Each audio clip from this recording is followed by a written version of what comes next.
The Honourable Leader of the Opposition. The Prime Minister loves to blame others for the fact that he's doubled housing costs in 8 years. He's not worth the price of rent. But let me quote the organization Realtor.com in the United States. October 23rd marks the 6th month in a row of year-over-year rent declines.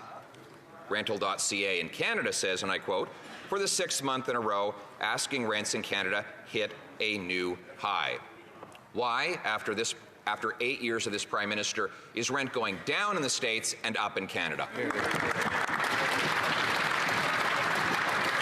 The Right Honourable Prime Minister. Mr. Speaker, since 2015, we have been investing in housing in this country to make up for the 10 years of lost time when that member as Minister of Housing and a previous government got out of the business of building and supporting housing across this country. So we've done an awful lot, and we recognize there's more to do, which is why part of our fall economic statement was about investing even more in creating homes and unlocking the potential of this country. As for the difference between Canada and the United States, well, one of the differences is our population is growing much faster than the population growth in the United States. But I'm certain the Leader of the Opposition wasn't about to suggest he was anti-immigration, because we all know immigration creates jobs and prosperity, and that's what we're all for.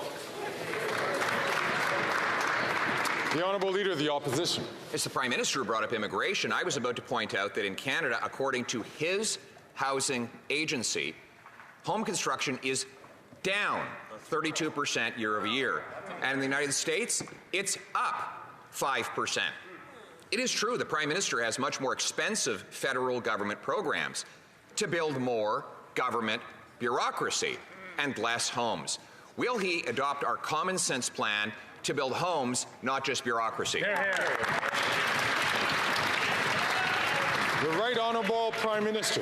Mr. Speaker, we all know the mistrust and the distaste the Leader of the Opposition has for expert analysis and expert advice. That's particularly because the experts have roundly panned his approach on housing as not going to be able to create the housing that Canada needs. What are we doing? For example, concretely, we've talked about 9,000 housing units in Hamilton, 7,000 housing units in London, 44,000 housing units in Vaughan, 9,000 housing units in Halifax, and more to be created over the next few years. These are investments we're making that are delivering for Canadians right across the country, while he continues to propose cuts and austerity instead of the investments that Canadians need. Hear, hear. L'honorable chef de l'opposition. Gives home building numbers. He's talking about promises that have not been realized. For example, he promised in 2015, 8 years ago, that he would sell federal lands to build homes. Now, today, Radio-Canada reports that it takes 23 years for the government to dispose of lands and turn it into new homes. In fact, one project won't be done until the year 2038. How many generations of Canadians would have to survive long enough for the Prime Minister to realize any of the promises that he makes?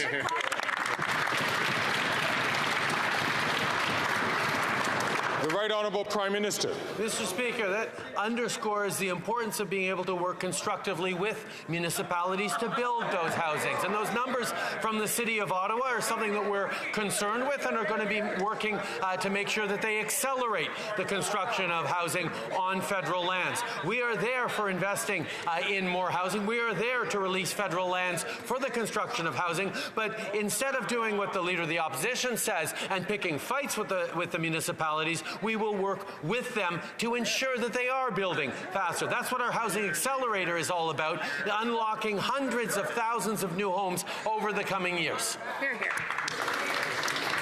L'honorable chef de l'opposition. What he's actually done is unlock hundreds of new photo ops at the expense of Canadian taxpayers. So, for example, he's now given $15 billion to the renamed and recycled Construction Loan Program. This is a program that has built less than half of its targeted promises, and the new money that he says will build homes will arrive in 2025. The new homes in 2028. Wow. Mr. Speaker, how many times would this Prime Minister have to be re-elected on his promises for housing for a new home to actually get built? Yeah. Honourable Prime Minister. Mr. Speaker, the irony is the Leader of the Opposition is attacking us for making announcements on thousands upon thousands of new units built across the country when he doesn't make any announcements at all because he has no plan. He is not sharing a plan to build more homes. He's not sharing a plan to invest in the economy. He is not sharing his approach on how to create more opportunities for Canadians while fighting climate change, while responding to the climate crisis. He just stands there and makes personal attacks and sneers at everything and says it's all broken instead of doing the hard work, rolling up our sleeves and delivering a real plan for the future of Canada.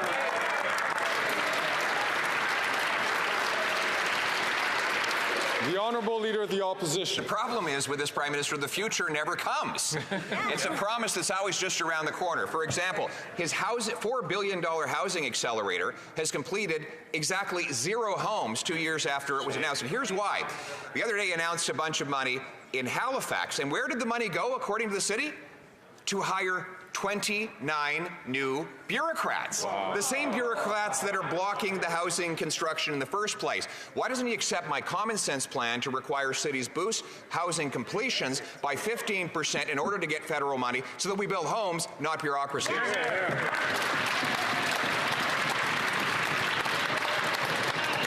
The Right Honourable Prime Minister. I hate to break it to the Leader of the Opposition, but a TikTok video is not a plan. Mr. Speaker, we're going to continue to work, to roll up our sleeves and deliver for Canadians every step of the way. While the Conservatives are flip-flopping all over the place, refusing to stand with workers, refusing to stand with Ukraine, watching too much far-right American TV, we're going to stay focused on delivering concretely for Canadians. With the lowest deficit in the G7, the best debt-to-GDP ratio in the G7, the best AAA credit rating of all countries around the world except for the top 3 of which we're part, we're going to continue delivering for Canadians.